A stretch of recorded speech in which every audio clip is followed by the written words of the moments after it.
नमस्कार मोर प्रिय दर्शक बंधुगण, आपण मानक समस्त को आपण निजस्व चैनल ज्योतिष दर्पण को मो हृदय सहित स्वागत करुछि। जदि आपण जणे मीन राशि जात व्यक्ति तेबे आज कार्यक्रम आपण बहुत स्वतंत्र होगा जाउछि। बंधुगण, किछि दिन पूर्वर मु आपण एक कार्यक्रम माध्यम रे कहितिली जे राहु महाराज जाग्रत होई सारिछन्ति एवं आगामी 16 मासरे आपण जीवन रे कोन सब बड़ परिवर्तन घटिबा को जाउछि। ता सहित सही कार्यक्रम रे मु राहु महाराज कर प्रभाव को मध्य गभीर भाव रे आपण माननकु बुझेइतिली, किंतु जेते बेले राहुंकर कथा आसे केतु महाराज को मध्य अणदेखा करा जाई परिबो नाही। कारण राहु एवं केतु होचंती गोटिए शरीरर दुईटी अंश एवं उभयंको आश्चर्यजनक सहित रहस्यमय ग्रह भाव रे मध्य विवेचना करा जाए। जेते बेले राहुंकर डिग्री शक्तिशाली होइताए सही समय रे केतु मध्य समान अनुपात रे प्रभावशाली हो जाती।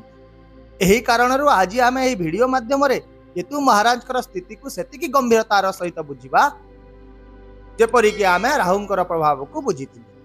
आपण कोनोसी ना कोनोसी जगार यही कथाटी निश्चय शुणिथिबे जे एपरि कोनोसी संपर्क नाही जे राहु द्वारा ठकामीर शिकार होई नाही, किंतु सत कहबा को गले शास्त्र अनुसार यही उक्तिटी असंपूर्ण अटे। अवश्य राहु लोकंकु ठकी थाए, यह निश्चित भाव में सत्य कथा मध्य, किंतु समस्त को नुहे। एवं जेते बेले देवा कथा आसी थाए राहु उदार भाव में व्यक्ति को समस्त जिनिस प्रदान करि थाए, किंतु केतु जेते बेले ठकी थाए से धीरे धीरे जने व्यक्ति को अनेक द्वंद्व समस्या भीतर को ठेली दे थाए।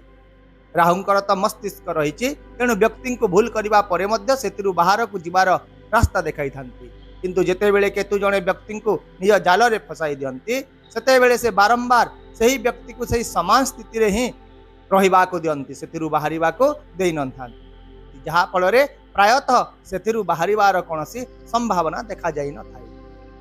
वर्तमान समय रे केतु महाराज सिंह राशि रे गोचर करूछन एवं प्राय 16 मास पई मध्य सेठारे रहिबे।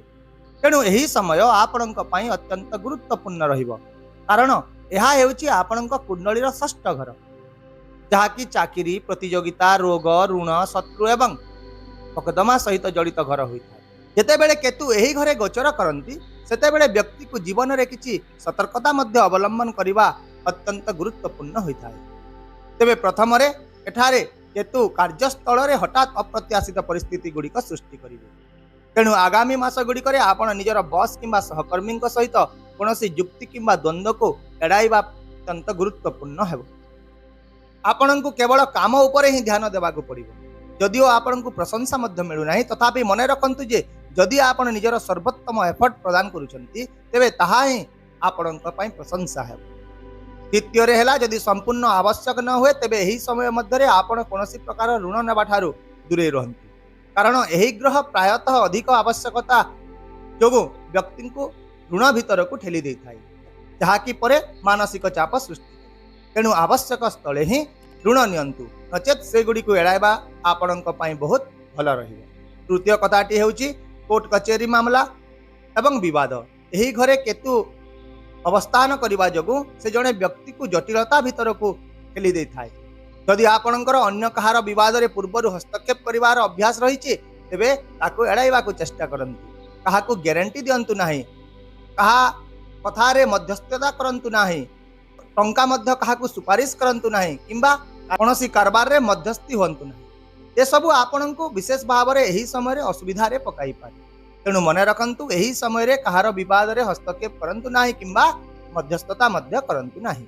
आउ मध्य एही समय रे एपरि किछि लोकंक सहित आपणकर साक्षात हेबो जेउ माने कि आपण को मिथ्या स्वप्न गुड़िया देखाई आपण को निवेश किंबा पार्टनरशिप पई प्रलोभित करबा को चेष्टा करिवे। सेमाने आपण को कहिबे जे एठी टंका निवेश करंतु 20% सुध पाइबे, आपण 2 मास रे एही टंका द्विगुणित होई जिवो, किंबा मु 100 टंकार मूल्यर किछि संपत्ति आपण को 50 टंका रे देई देबी। तेबे एही परि प्रलोभन रु आपण एही समय रे दूरे रहंतु, कारण ए सब हेउची केतु महाराज कर बिछा जाइतिबा जाल। एबे आसंतु केतुंक दृष्टि गुड़िक विषय रे आलोचना करिबा। जेपरि राहुंकर 3टी दृष्टि रहिता है, सेही परि केतुंकर मध्य 3टी दृष्टि रहिछि, पंचम, सप्तम एवं नवम दृष्टि। आपणक क्षेत्र रे प्रथम रे केतुंकर पंचम दृष्टि वर्तमान कर्म भाव उपरे पड़ुछि। यही दृष्टि जड़े व्यक्ति को निजर चाकरी परिवर्तन करिवार इच्छा जाग्रत कराई थाए। आपण हठात अनुभव करि पारंती जे आपणकर पुराना चाकरी आ संतोषजनक नुह एवं आपणको किछि नूतन चेष्टा करबा उचित, किंतु एठारे एहा ही हेउछि सबुठारु बड़ भूल। अनेक लोक अत्यधिक आत्मविश्वास किंबा हताशा जोगु सेमानंकर पुराना स्थिर चाकरी को छाड़ी देई एक नूतन स्थान को चली जांती एवं केवल किछि मास मध्य जानी पारंती जे सेठारे कोनोसी प्रकार स्थिरता ही नाही। तेणु जदि आपणको चाकरी परिवर्तन करबा को पड़ुछि तेबे प्रथमे संपूर्ण सूचना संग्रह करंतु एवं कंपनीर परिस्थिति बुझिबा परे ही जे कोनोसी निष्पत्ति नियंतु। एहा छड़ा जदि आपण जने व्यवसायी तेबे केतु एठारे मध्य आपणक पई एक परीक्षामूलक परिस्थिति सृष्टि। आपण हठात किछि बड़ ऑर्डर किंबा प्रमुख ग्राहक पाई पारंती, किंतु मने रखंतु बिना भाबी चिंती किंबा निर्भरयोग्य शर्त बिना जे कोनोसी बड़ ऑर्डर रे टंका फसाइबा विपदपूर्ण अटे। मुख्यतः एही ग्रह आवेगपूर्ण भाव निष्पत्ति नहीं थाए, किंतु सही आवेगपूर्णता परे क्षतिर ही कारण होइथाए। तेणु प्रत्येक व्यावसायिक कारबार को आपण सतर्कतार सह ग्रहण करंतु। एहा परे केतुंकर सप्तम दृष्टिटी आपणकर द्वादश घरे रहिछि। एही घर आपणकर खर्च, स्वास्थ्य एवं यात्रा सहित जड़ित होइथाए। तेणु एही समय मध्यरे आपण अनावश्यक खर्च गुडी को पूरापूरी भाव रे एड़ाई देबा उचित। ता सहित यात्रा समय रे मध्य सतर्कता अवलंबन करबा उचित। आउ मध्य आपण निजर एवं निज परिवार स्वास्थ्य प्रति विशेष ध्यान देवा उचित। सही परि केतुंकर नवम दृष्टिटी आपणक द्वितीय घर उपरे पड़ुछि, जहाके आपणकर कथावार्ता, वाणी एवं परिवार सहित जड़ित होइଥାଏ। तेणु एठारे केतुंकर प्रभाव जने व्यक्ति को अत्यधिक आत्मविश्वासी करि दैଥାଏ, जहा द्वारा व्यक्तिटी निजर कथावार्ता रे संयमता रक्षा करि पारे नाही एवं खराब शब्द गुड़िकर प्रयोग करिଥାଏ।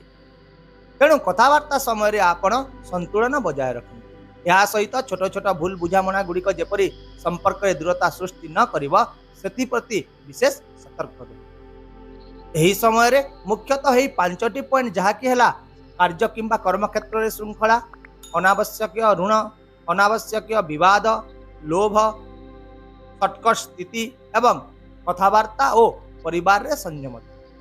यदि आपण एसबु प्रति ध्यान देदेवे तेबे विश्वास करंतु केतु महाराज आपण को नकारात्मक भाव रे प्रभावित करि पारिबे नाही। मने रखंतु जे एही भिडियोटी आपण को भयभीत करिबा पाई नुहे, बरं आपण को सचेतन करिबा पाई ही मु तयारी करिछि। कारण जेते बेले आपण जानिथिबे जे रास्ता रे आगो को गले एक गर्त रहिछि, तेबे ही आपण एहा को एडाई आगो को बढ़ी पारिबे एवं एही सचेतनता ही हेउछि ज्योतिष शास्त्र प्रकृत उद्देश्य। ताहले आपण एही समय रे कोन सब प्रतिकार करिवे।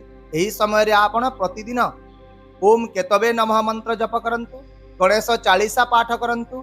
जदि संभव हेउनी ताहले केवल सुनंतु एवं एहा सहित जदि संभव हेउछि सप्ताह रे थरे किंबा दुई थर बुला कुकुर माननकु खाइबा को दियंतु।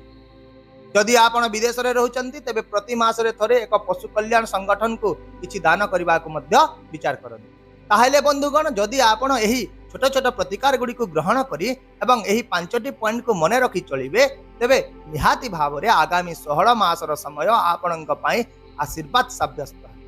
कारण केतु महाराज कर एही प्रभाव आपणक जीवन रे क्षति नुहे, बरं श्रृंखला एवं आत्म सचेतनता आनिबो। आशा करूची मो द्वारा दिया आज एही सूचना आपणक पई निश्चित भाव रे मार्गदर्शक प्रमाणित हो। यदि आपणक एही वीडियो एवं मोर बुझाइबार शैली पसंद लगिला तेबे वीडियोटी को लाइक कर दियंतु, शेयर कर दियंतु एवं आपणक मूल्यवान मतामत कमेंट करी आमको निश्चित भाव रे जणांतु। ता सहित चैनल को जदि प्रथम थर पई देखुचंती तेबे सब्सक्राइब करबा को भूलंतु नाही। ताहेले वर्तमान पई मते विदाय दियंतु। पुणी देखा हेबा आसंता काली आउ एक नुआ सूचना वीडियो सहित। से पर्यंत रहुची। नमस्कार। जय जगन्नाथ।